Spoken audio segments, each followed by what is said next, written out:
Hi everyone, welcome to Sattui's Wine of the Month Club cooking demo for April. Today we'll be making a fan favorite, Focaccia, paired with our Estate 2021 Collina d'Oro Pinot Noir from Russian River AVA.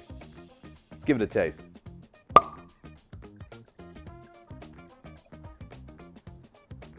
Really full-bodied, great acidity, getting some nice dark fruit and some toasted oak. Collina d'Oro literally translates to hills of gold. It's gonna go great with our focaccia today. And although today we are pairing with our Pinot Noir, this recipe is very versatile. It has a wide variety of wines that it can go with. Anything from our portfolio in general is gonna work out great with it. Let's get to cooking. All right, so we're gonna start off with mixing our dough in our mixer. If you're at home, a KitchenAid or a Cuisinart with a dough blade could work for this. What we're gonna do is we're gonna start with our wet dough team. We're gonna have our olive oil, our levain, our starter. We're gonna add our honey, and we're gonna add our active dry yeast, alongside ice cold water. The reason why we do that is this is a very active dough.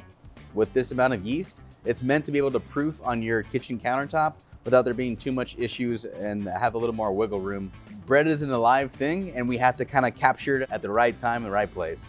So we're gonna start with our wet team, a little bit of chilled water.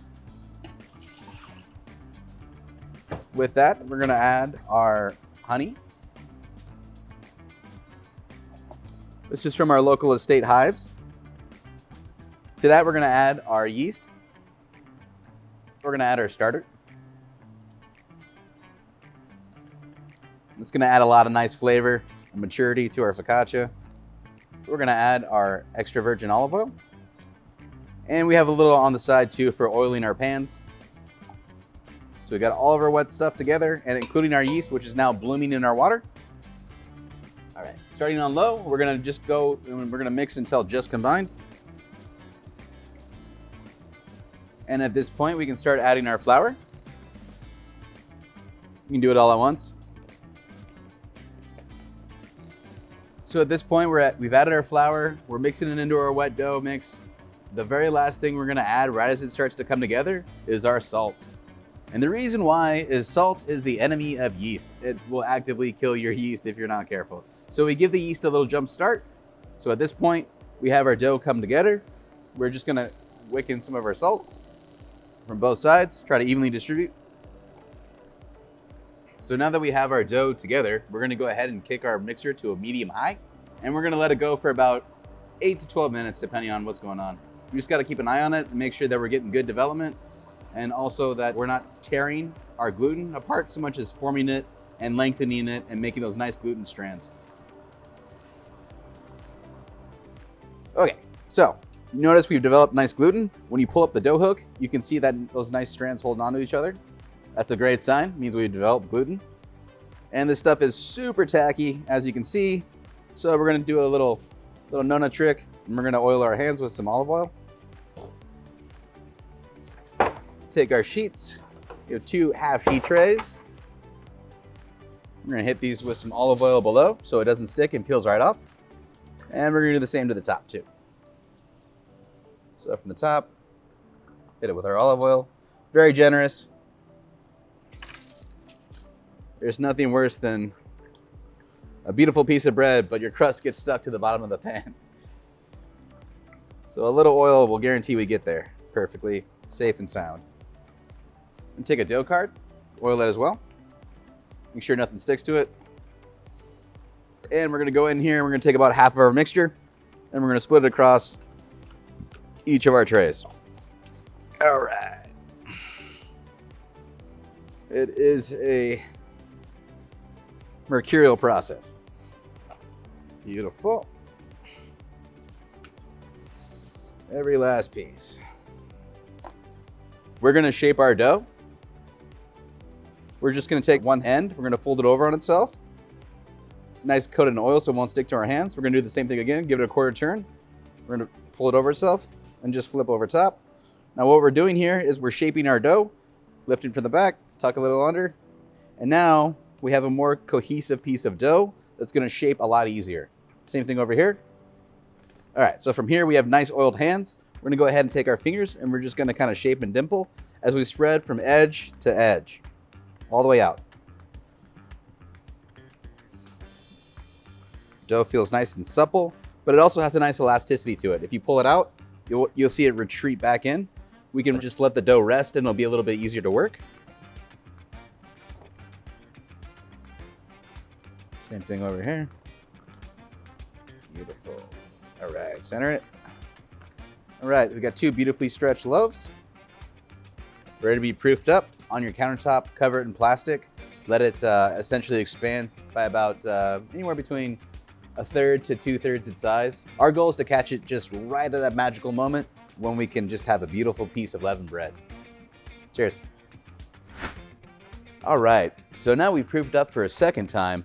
We have beautiful little dimples across. We got some beautiful air trapped in there. It's nice and pillowy. We give it a little shake. That's what we want to see. So from here, what we're gonna do now is we're gonna hit it with some toppings. We have some beautifully sweated onions. We just sweat these in a little bit of clarified butter. We made sure not to brown them. We just wanna kinda let those cell walls kinda give up a little and have it wick out some of that moisture. And then we'll just kinda gingerly spread it across. Wanna make sure we're not pushing down on our dough or putting too much down so that it can't support its own weight. Smells fantastic. We're gonna take some Maldon sea salt and we're just gonna take a nice hefty amount and we're gonna sprinkle over the top. And this will add some beautiful flavor to our focaccia and make sure we get a nice seasoned bite. And for the final touch, we'll hit it with a little bit of our water. Real light on this. The onions tend to insulate the dough too. You don't want to go too heavy. Just a couple of sprinkles here and there. Ready for the oven. Pop it right in. We're gonna add a splash of water. Just a light drizzle. This will help keep it from burning or scorching. And we're gonna top off with a little bit of Maldon. It's ready to be fired. Going into an oven at 420 degrees. All right, so freshly pulled. We gave it the 420 degrees for 10 minutes, and then we turned it down to 320. This one went for a full 10. The untopped one went for just a regular 8. We're gonna let it cool for about 8 minutes, and then we're gonna go ahead and carve it up. Take a bread knife, and we're just gonna fly through it however you like. If you wanna do sandwiches with it later, you can always just leave a nice slab for yourself. And look at that. Beautiful. All right, here's our regular focaccia. We've topped it with a little bit of Maldon, freshly pulled out of the oven. All right, let's take a look at the bottom. Ah, you made fresh bread in your home. Just like that. Have a beautiful piece of focaccia. It's time for my favorite part. Let's give it a taste. So my all-time favorite toppings for focaccia, we have a gossamer sheet of lardo that we had in-house, and I'm just gonna top this off.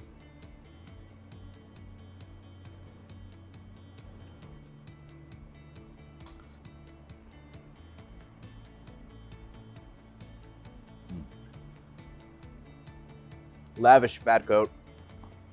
That nice punch of the acid comes right through. It sings with the charred allium. And the rise and the texture of the focaccia is just superb. It's spongy, it's light. It has a really great character to it. The butter really adds something to the top. And the lardo just puts it way over. And then you get the nice acid punch of the Pinot just going right through all of that. Singing nicely with the baking spices and the toasted oak. The beautiful thing about focaccia is that you can put whatever you like on top of it. This time we did charred onion, but you know, you got some Parmesan laying around, or maybe you slice a pepper very thin. It's a beautiful way to use up any leftovers you have at home, and it's a great way to use up fresh produce from the garden. All of it's gonna sing wonderfully with our catalog, from Albarino to Zinfandel. Thanks for watching. Until next time, cheers.